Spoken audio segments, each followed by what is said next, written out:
Boa tarde! Vamos começar? Meu Deus, que microfone alto! Vocês estão sobrevivendo? Galerinha, hoje é dia 1º de julho, né?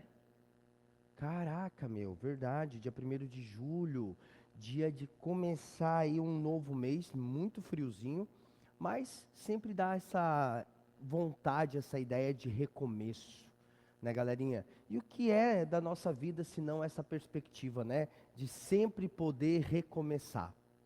Vamos para o planejamento da nossa aula, né, desta semana. Primeiro, já falamos sobre o manifesto na semana passada, tá? Nós vamos falar mais de manifesto hoje. Semana passada nós analisamos o manifesto que tirou 10 no último vestibular da UFSC. Hoje o professor vai dar uma aula de estrutura de manifesto, tá? Para que vocês entendam, pô, Nardi, tá, eu já sei o que é um manifesto, mas eu ainda estou meio perdido em como construir esse manifesto. Como é que eu faço um planejamento de texto? Como é que é essa estrutura? Em seguida, galerinha, nós temos a explicação da UFPR dessa semana, porque é uma proposta muito importante. É uma proposta que envolve interpretação. Não, já deu boa, André, eles já receberam. Esse daí é só para uma parte. O Bruno que mandou? Ah, então fechou. Essa era uma parte excedente. Obrigado, tá? Por já ter entregado. E aí, galerinha, cara, quem vai fazer o UFPR tem que fazer a proposta dessa semana, tá? Porque ela é uma proposta extremamente interpretativa, e eu acredito que a UFPR vai trazer interpretação de gráfico nesse ano. Terminando o manifesto, terminando a parte da explicação da proposta da UFPR, aí nós vamos para a análise da redação ACAF deste meio do ano, sobre Alzheimer, uma redação muito top. Então a aula hoje está bastante densa, beleza? Mas eu peço então para vocês me acompanharem aí durante todo esse rolê. Combinado? Então vamos lá, galerinha. Deixa eu colocar o slide aqui bonitinho. E aí a gente já começa.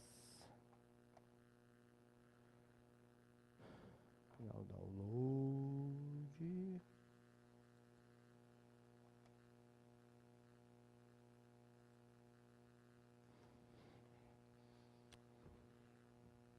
Então vamos lá, meus amores. Começando.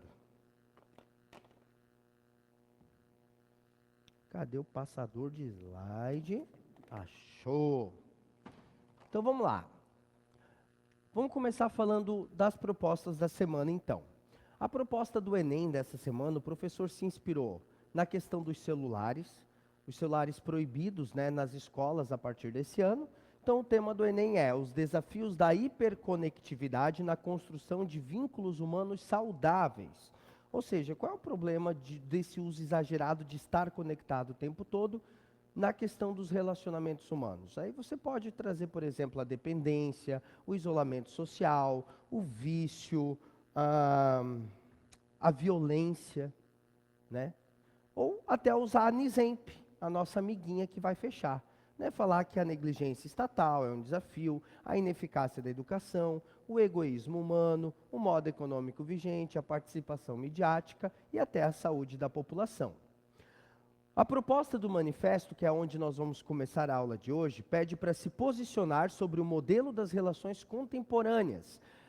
Eu não pedi assinatura, porque nem sempre a UFSC pede assinatura. Então, a proposta do manifesto hoje, ela é muito mais aberta. Eu posso ser muito mais criativo, porque eu não tenho um convite de uma assinatura cravada, tá? Aí, galerinha, a proposta da CAF dessa semana já é com aquela ideia de você trazer o máximo de biologia possível, que é o sono como aspecto fundamental da saúde física num parágrafo e da saúde mental em um outro parágrafo. E depois a proposta da UFPR. Mas para não misturar muitas coisas, vamos começar falando do manifesto. Na semana passada, galerinha, nós já vimos as características básicas desse gênero textual. Então vamos lembrar aqui com o professor, tá? Lembrando que vocês têm também acesso à aula gravada da semana passada, caso perderam, porque na semana passada nós lemos um manifesto que tirou 10. Então é importante, essa aula também já está aí com vocês, tá? Tom de discurso. Então não se esqueçam, galerinha, de que ao fazer o manifesto, você precisa imaginar que você está em cima de um palco com o microfone em mãos, discursando, discursando, convidando as pessoas para aderirem a uma causa, manifestando essa convocação, manifestando essa opinião. Esse tom de discurso, galerinha, vai ter uma linguagem apelativa. Por quê? Porque você realmente vai ser persuasivo, você vai tentar chamar essa galera para aderir a uma causa. Por isso, o manifesto sempre tem um tom de convocação. Então, você convoca a galera para lutar contigo. Só que é claro que para trazer essa convocação, para tentar ser assim persuasivo, você não pode se esquecer da argumentação. Tá? Então, você tentar justificar com argumentação, tipo, tentar ser argumentativo. E a quinta e última característica, galerinha, quanto mais criativo você for, melhor. Então, tentar trazer aí bastante criatividade. Beleza, meus amores? Então, vamos lá. A proposta do manifesto dessa semana é para se posicionar sobre o modelo das relações contemporâneas. Pode perguntar, meu amor.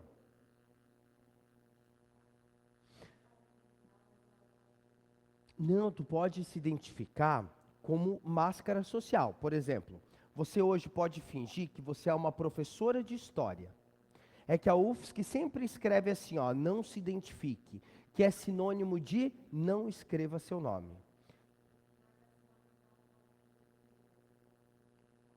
Pode, só não pode inventar nome próprio. Tipo, mesmo que você não se chame Carolina, você não pode escrever assinado Carolina ou eu Carolina. Então, não pode colocar substantivo próprio. Mas você pode se identificar como uma professora falando com seus alunos. Ou, eu quero fazer um improviso de manifesto, só que é que eu acho assim, galerinha, uma máscara social muito foda é de ser a máscara social de professor. Por exemplo, assim, ó, vocês imaginarem que vocês são professores de história, um professor de história falando com um aluno. Aí você pode colocar repertório de história, por exemplo. Ou você é uma professora de filosofia, ou uma professora de literatura, aí você viaja, sabe? Nessa máscara social. Isso é muito legal. Porém, eu não vou fazer um improviso como se eu fosse professor, porque eu sou professor, então não tem muita graça. Eu vou fazer um improviso hoje imaginando que eu sou um avô falando com os seus netos. Fala, meu amor.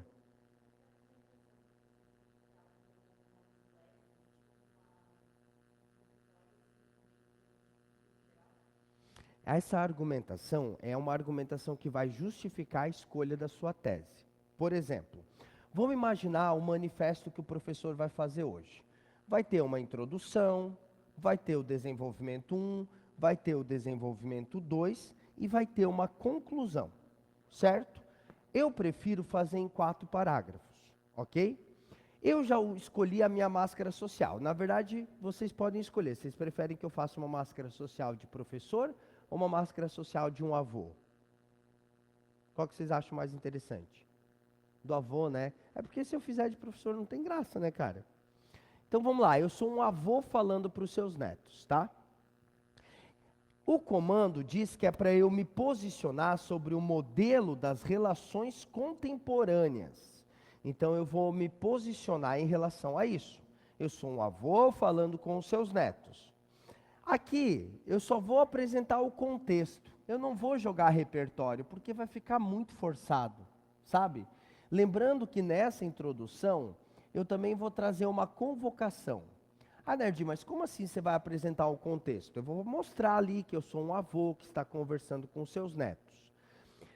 Olha, a minha tese é a seguinte: o modelo das relações contemporâneas hoje estão muito baseadas em um contexto de futilidade. Eu acredito que as relações estão muito fúteis, muito voláteis. Eu posso trocar de amigo, não tem problema. Ah, esse relacionamento não faz mal, porque qualquer coisa eu tenho uns contatinhos na rede social. Cara, as pessoas não dão mais valor assim ao ser humano, parece, sabe? Eu acho que a futilidade ela Tá muito presente. E aí, um outro modelo, pensando aqui, como os textos motivadores até falam muito sobre essa questão das redes sociais, das tecnologias, né?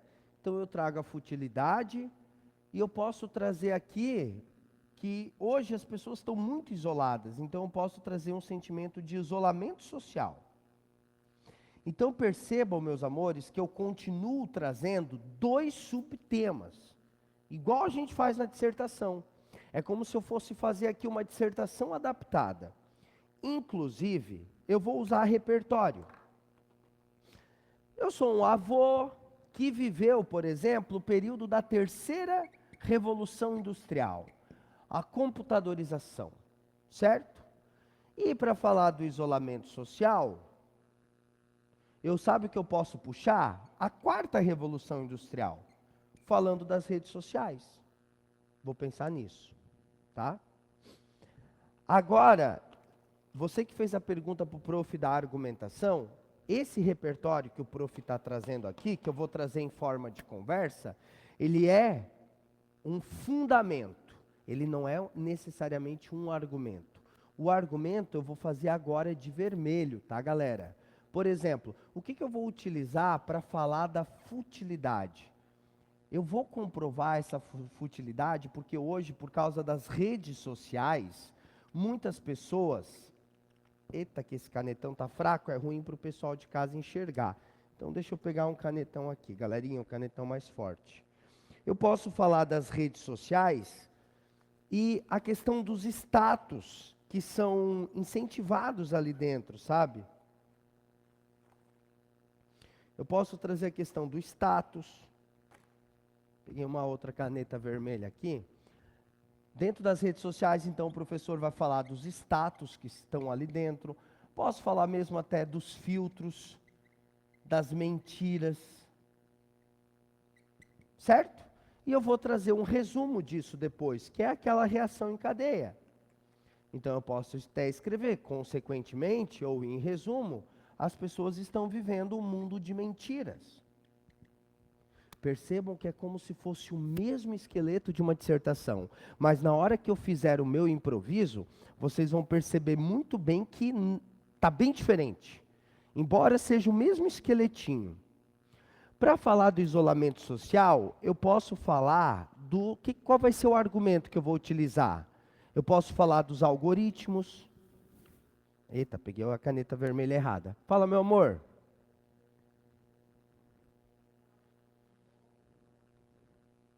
Tipo um dado? Não, pode ser uma questão que existe no dia a dia. Só que tem que ser uma coisa sólida, assim, tipo, não é legal você usar, tipo, e eu provo isso porque quando eu tinha 17 anos, não, não pode inventar um relato. Tem que ser algo que realmente exista no dia a dia. Aqui eu posso falar dos algoritmos, por exemplo. Eu posso trazer a liberação de neurotransmissores como a dopamina, né? Isso vai gerar o vício, que por sua vez vai fazer com que o indivíduo fique isolado das suas próprias relações. E qual é a consequência disso? Em resumo, as pessoas entram em suas próprias bolhas. E aí, como é que eu posso terminar esse parágrafo, professor Nardi? Como é que eu posso terminar esse parágrafo, desculpa, esse texto? O manifesto você sempre termina tipo também com um resumo e você reitera uma convocação. Beleza, galerinha? Olha só. Quem achar mais prático, ao invés de ficar assistindo a essa aula, né, pelo computador, pelo tablet, enfim, quem quiser agora pegar o seu próprio celular e gravar, mesmo você que está assistindo essa aula, seja agora ou está assistindo em outro momento, se quiser pegar agora e gravar o improviso que o professor vai fazer, tá? Eu acho que facilita muito no rolê da produção. Mas antes de eu fazer o improviso, percebam, galerinha, eu tenho subtema, eu tenho repertório, eu tenho a minha argumentação que comprova a escolha da minha tese, ou seja, do meu subtema, e eu tenho um resumo final, tipo uma ideia de consequência. é a mesma estrutura de uma dissertação. Porque o manifesto também é argumentativo. Só que percebam que eu vou trazer uma linguagem agora típica do manifesto. Combinado? Então vamos lá, só deixa eu tomar uma aguinha e a gente já começa.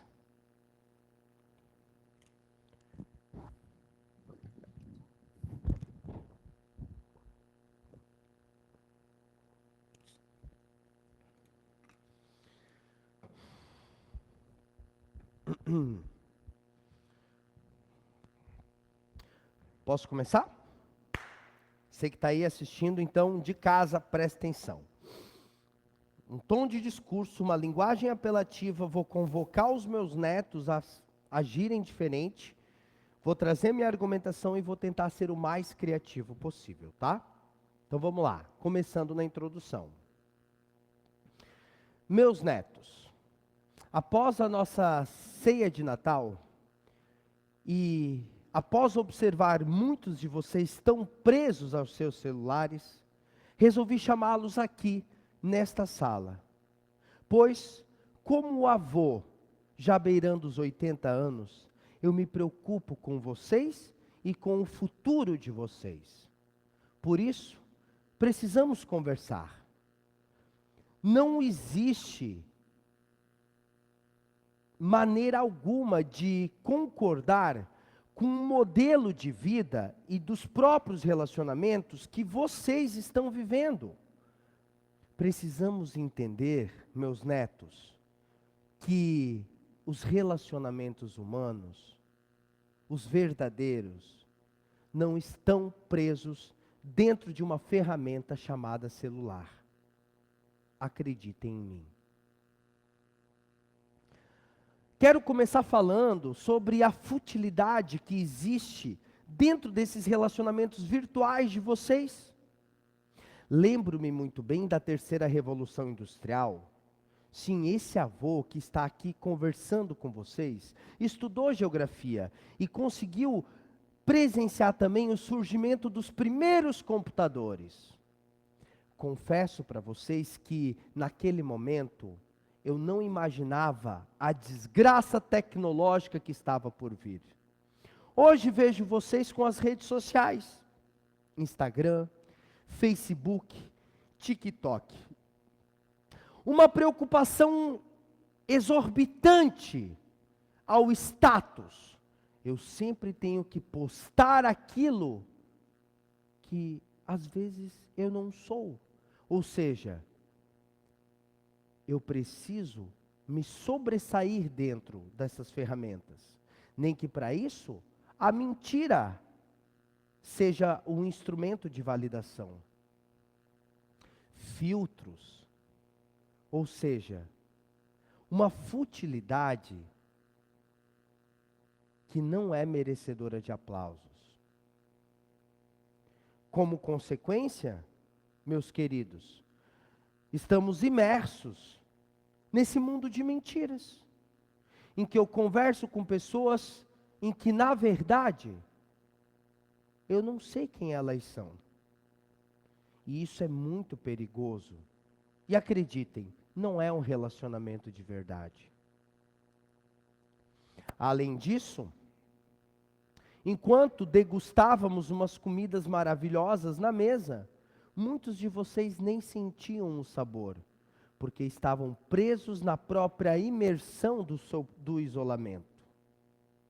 Meus netos, mais uma vez, eu falo que isso não é normal. Já não estamos mais na terceira. Agora, vocês já devem estar estudando nas escolas de vocês que vivemos uma revolução chamada 4.0, a internet das coisas, a internet da tristeza. Algoritmos presentes nesses celulares que vocês têm nas mãos e carregam nos bolsos, são os responsáveis por colocarem em alguns conteúdos, estes que ajudam na liberação da dopamina. Esses vídeos curtos que vocês vivem vendo nas redes sociais. Essa liberação de neurotransmissores faz com que se tornem dependentes. Vocês vão querer sempre mais. E ali vocês passam horas dentro das redes sociais, dentro do seu próprio mundo, um mundo que não é real.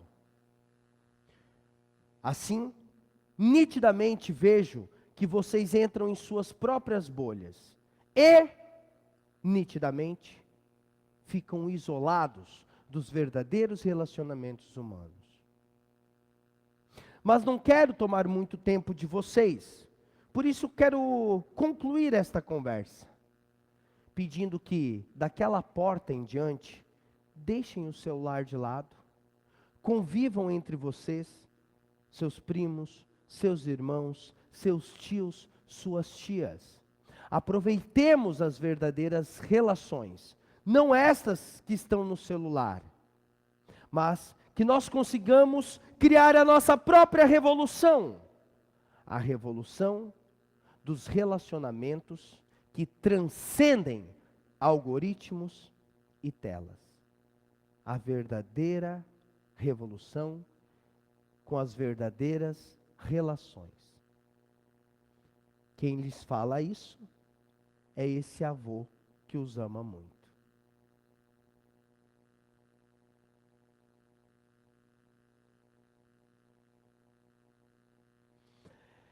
Cara,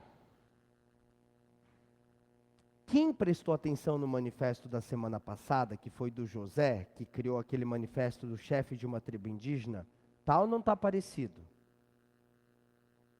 Tá. Mano, super certo, tá? Confia em mim. Vamos fazer um checklist do meu improviso? Eu tô assim porque eu tô com um pouquinho de frio, tá? Mas se eu coloco esse casaco, fica quente. Se eu tiro esse casaco, fica frio. Estamos nessa fase do rolê, né? Vamos lá, gente. Vamos fazer um checklist. Tom de discurso. Teve ou não teve? Apelação. Teve ou não teve? Convocação. Tipo, tentei convencer, chamar para fazer diferente. Teve argumentação? Consegui justificar bem? Consegui. Criatividade. Vocês acharam criativos? Essa é com vocês. Sim ou não? Muito bem. Então, checklist firmado, galerinha. Fala, meu amor. O título ele pode ser bem simples, tá? Por exemplo, Manifesto a favor de relações verdadeiras. Mais criativo. Hoje, eu pensando, eu poderia fazer algo mais criativo, tá? Eu colocaria assim, ó. Lutemos por uma nova revolução. 2 pontos. A dos verdadeiros relacionamentos. Mas é legal sempre ter uma convocação no título, sabe? Muito boa a sua pergunta.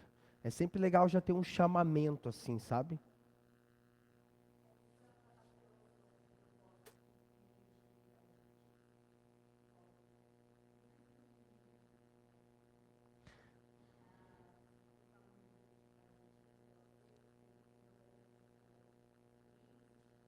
Pode, é apelativo. Por exemplo, e, exato, com muito sentimento, né? No manifesto do José, a parte mais apelativa, o manifesto que nós vimos semana passada, tinha aquela que era assim: a água da chuva se confunde com o sangue derramado de inocentes, sabe? Eu não cheguei a usar uma apelação tão forte no meu improviso por causa do tema, né? Assim, e da minha máscara social. Não usei, por exemplo, assim, ó, porque vocês podem morrer sozinhos. Tipo, um avô não falaria isso pro neto, entendeu? Mas se eu tivesse uma outra máscara social, tipo um professor, ele pode falar isso, já é mais coerente, né? Você imaginar um professor falando, vocês querem morrer na solidão? Tipo, mas um avô para os seus netos já destoa um pouco da máscara, porque daí já não tem muito carinho envolvido, sabe? E um avô geralmente é muito carinhoso, né? Beleza? Muito bem, galerinha. Gostei das perguntas. Mais alguma ou não? Não? Então, bora para o próximo rolê, tá? Aqui, meus amores, a proposta da UFPR hoje é bem legal, porque ela envolve um gráfico, tá? Então, deixa o professor apagar o quadro, e aí a gente faz o rolê bonitinho. Posso apagar aqui, gente? Pessoal de casa eu nem pergunto, né? Porque pode só dar um pause ali depois no vídeo e copiar de novo. Vocês que estão aqui na sala sabem que têm acesso a essa aula depois também, tá? Caso, eu quero assistir de novo, sempre vai ficar guardadinho aí para vocês. Então vamos lá, meus amores.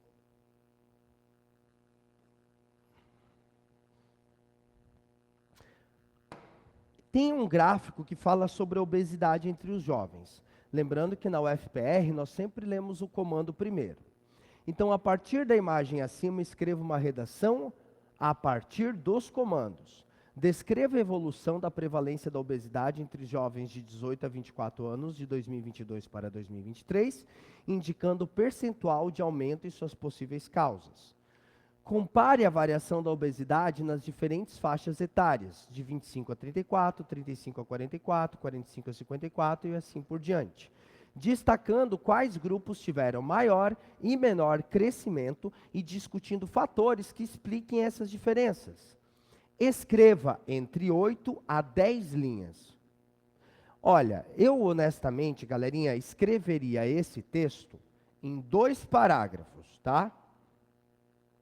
Então, aqui eu faria da introdução e aqui eu faria do desenvolvimento e conclusão. Aqui eu faria o comando 1. Aqui eu faria o comando 2. Gente, o que a gente faz num texto interpretativo, tá? Primeira coisa, é como se fosse um resumo. Você precisa apresentar o texto, mais a fonte, mais o autor, se tiver. Então, como é que eu vou começar a redação da UFPR hoje? Seria assim, ó. O texto sobre a obesidade de jovens no Brasil, divulgado pelo site Poder 360, com pesquisas elaboradas pelo inquérito Covitel de 2023, fala que cerca de 90% foi a subida do público juvenil em relação ao seu peso. Aí envolve uma matemática, né, galerinha? Não é à toa que para fazer esse texto aqui, ó, a UFPR vai te dar 1 hora. Para fazer um texto de 10 linhas, 1 hora. Para você conseguir interpretar bem. E eu assim, ó, eu aplaudo a UFPR por isso, entendeu? Porque se ela cobra tanto a interpretação nos seus textos, ela tem que dar tempo mesmo. Então imagina, vai lá para o comando depois. Qual foi a evolução entre 18 e 24 anos de 2022 para 2023? Então, de 2022 para 2023, qual foi a quantidade que aumentou, gente? Vamos fazer as contas aqui. O professor de português, para fazer esse texto, vai sofrer, tá? 8%. Então, teria que trazer. Nesse contexto, o gráfico apresenta que houve um 8% de aumento do público jovem que aumentou o seu índice corporal, e aí continua. O que também aconteceu com outras faixas etárias, indicando o percentual e o aumento das possíveis causas. Aí você poderia colocar aqui algo que você acha, né? Por exemplo, o que está associado, muito provavelmente, ao uso constante das redes sociais que incentiva o sedentarismo. Eu colocaria isso. Mesmo que não apareça isso no quadro, mas o comando pede, né? Então é uma interpretação mais pessoal que você traz. Aí depois você vai ter que comparar em todos eles. Ou seja, desculpa, gente. Aqui, você vai ter que fazer uma comparação. O que aconteceu com o público dos 25 aos 34, dos 35 ao 44, e assim você vai ter que fazer com cada um deles, porque é o que o comando está nos pedindo, tá? Destacando quais grupos tiveram maior e menor crescimento e discutindo fatores que expliquem essas diferenças. Então, qual deles aumentou mais? Qual deles diminuiu mais? E por que vocês acham que tem essa diferença? É pura interpretação, estão vendo? Estava na hora de a gente fazer um texto desse da UFPR, porque eu acredito piamente que neste ano, lembrando que a redação da UFPR é na segunda fase, eu acredito piamente que ela vai trazer um texto interpretativo. Tá, galerinha? Então vale a pena tentar. Só que como é algo que envolve muita interpretação, tipo, não tem modelinho, não tem como, sabe?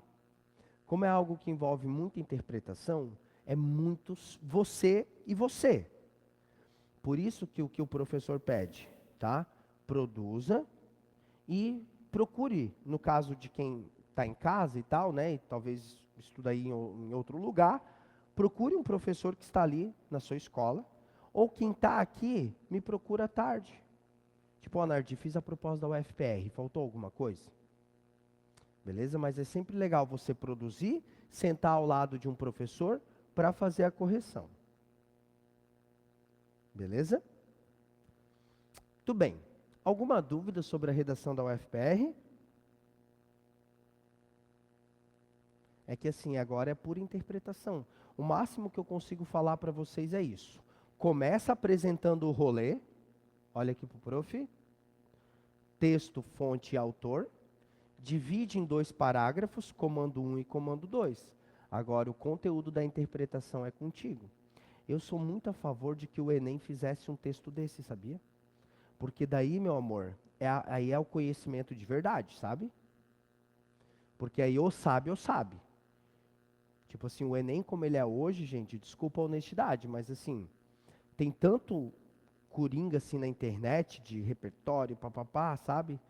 Que eu não sei mais se hoje a redação do Enem é tão justa, sabe? Para tirar 900 mais é difícil. Tipo, se você tirar 900 mais, é justo. Mas tem muita gente que tira entre 700 e 800, que não é o conhecimento da pessoa de verdade. Porque hoje, honestamente, tá? Para tirar 700 e 800, é só pegar um modelinho da internet. Com John Locke, com José Saramago, com sei lá quem tá lá, entendeu? Beleza? Muito bem. E agora aí vem a parte da redação ACAF.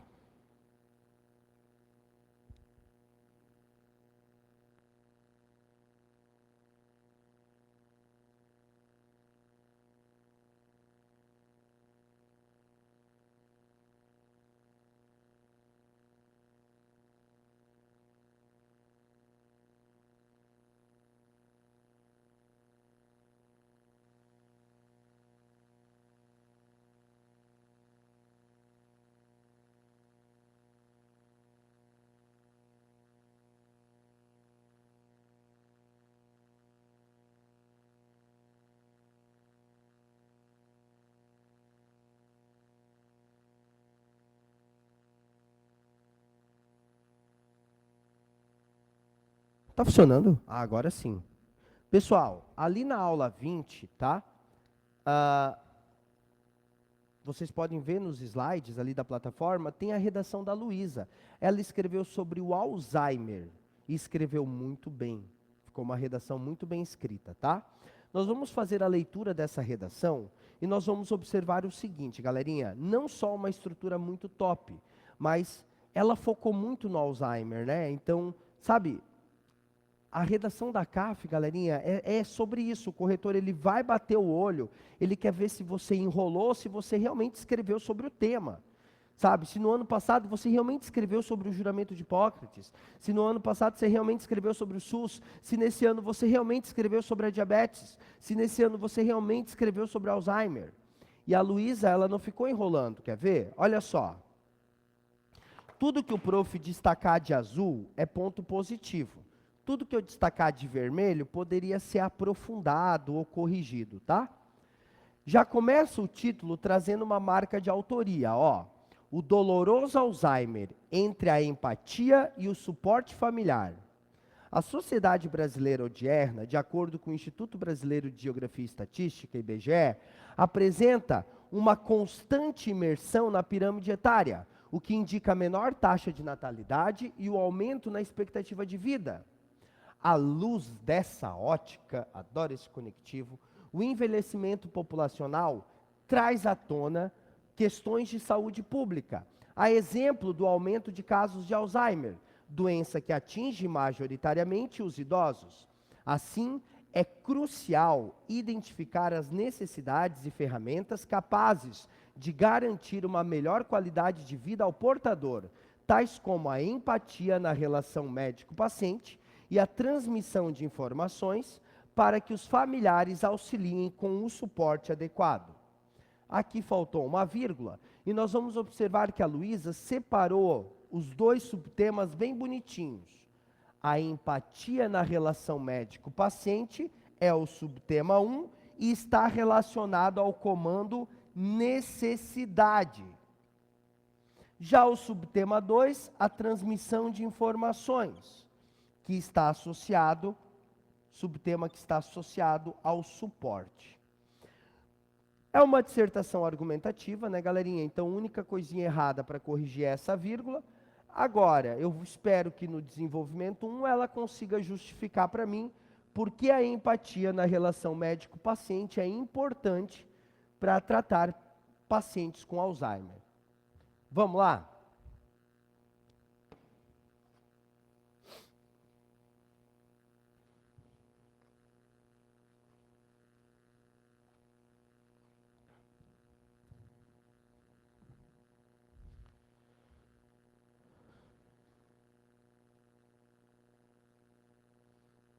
Nesse sentido, elucida-se que a atenção e o cuidado hospitalar são primordiais para assegurar uma vivência tranquila para o paciente, o qual já se encontra em um momento desafiador.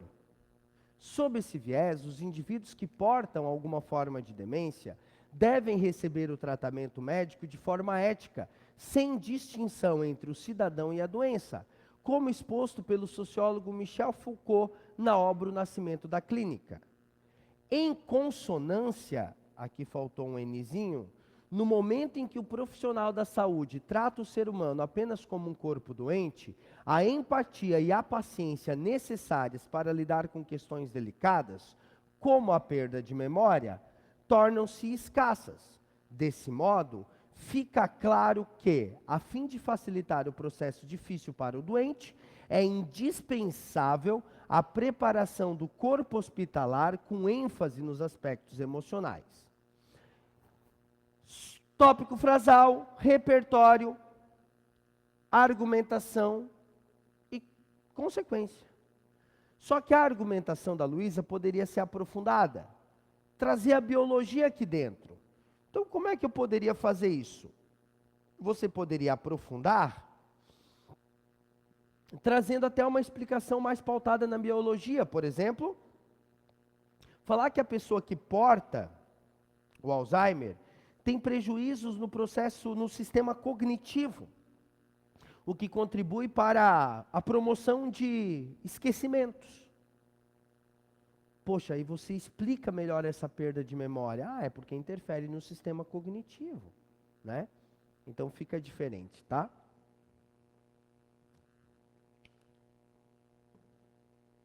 Tomar mais um golinho de água.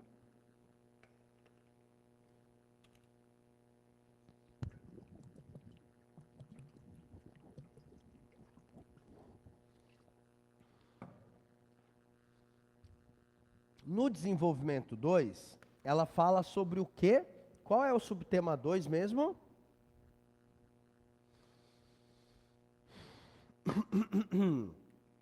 Subtema 2, ela fala sobre a transmissão de informações. Então vamos lá. Outro sim, evidencia-se que o suporte familiar correto é de extrema importância e deve ser orientado. Isso acontece porque, gente, esse repertório aqui é coringaço para a CAF e é um repertório 5 estrelas, tá?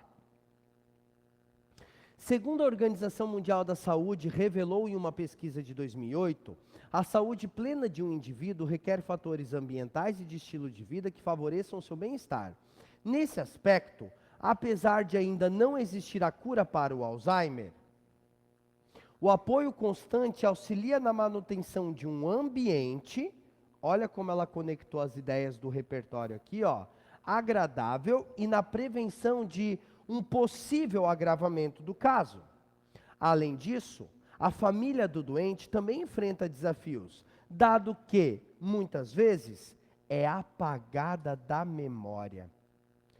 Posto isso, é evidente que, além dos cuidados com o paciente, a atenção deve se dirigir a preparar psicologicamente o grupo que o envolve. Esse apagada da memória, eu também aprofundaria. Mas assim, eu já usei a questão cognitiva antes. Então, honestamente, aqui eu traria uma questão neuronal, uma questão de neurônios, por exemplo, que também ficam comprometidos, né? O funcionamento neuronal também é comprometida. Então, eu traria aqui a questão dos neurônios, por exemplo, para entrar no campo da biologia. E essa confusão que acontece no campo neuronal faz com que alguns entes da família sejam esquecidos pelo paciente. É uma doença muito triste, né? Beleza, meus amores? Então eu só aprofundaria aí. Algum errinho aqui, galera? Nenhum, tá? Nenhum errinho. Vamos lá, para finalizar agora, a conclusão.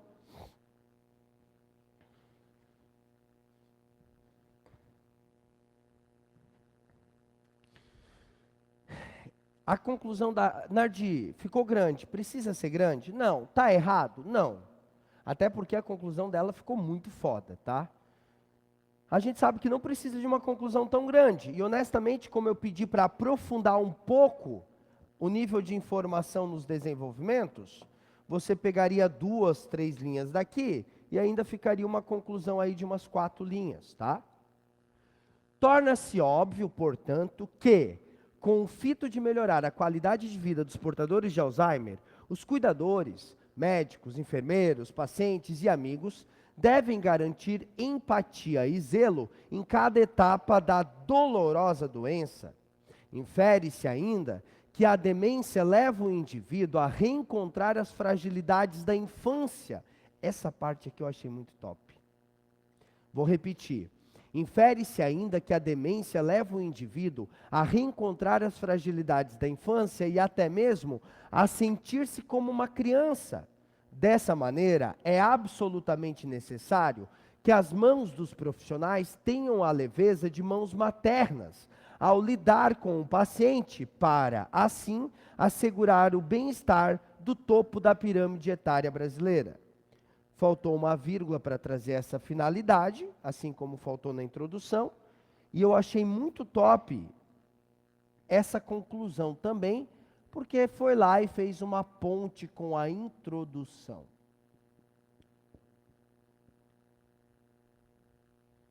Olha que top, gente, que leve. Ela realmente mostrou para o corretor da CAF que ela sabe escrever, né? Agora, turma, para você que vai fazer a CAF, eu quero pedir, já fiz isso na semana passada, vou reiterar hoje, tem que ter biologia, tá? Pô, o tema da redação da CAF é da área da saúde. Qual é o repertório que eu utilizo? Biologia. Ah, eu não gosto de biologia. Mano, então tem certeza que você quer ser médico? Tipo, biologia, estudo da vida. E você não gosta e quer ser médico? É paradoxal. Desculpa se eu magoei alguém, mas é que na minha cabeça a conta não fecha. Você querer ser médico e não gostar de biologia, né? Então, a partir de hoje, eu quero muita biologia. Inclusive no tema da CAF dessa semana, que é sobre o sono. Então, o que vocês vão fazer? Pá! Vocês vão lá para o fim, tá, galerinha? Dos meus slides, olha só. Aqui no finalzinho dos slides do prof, tem muita biologia explicando. Eu já ultrapassei o nosso tempo de aula, eu sou obrigado a parar.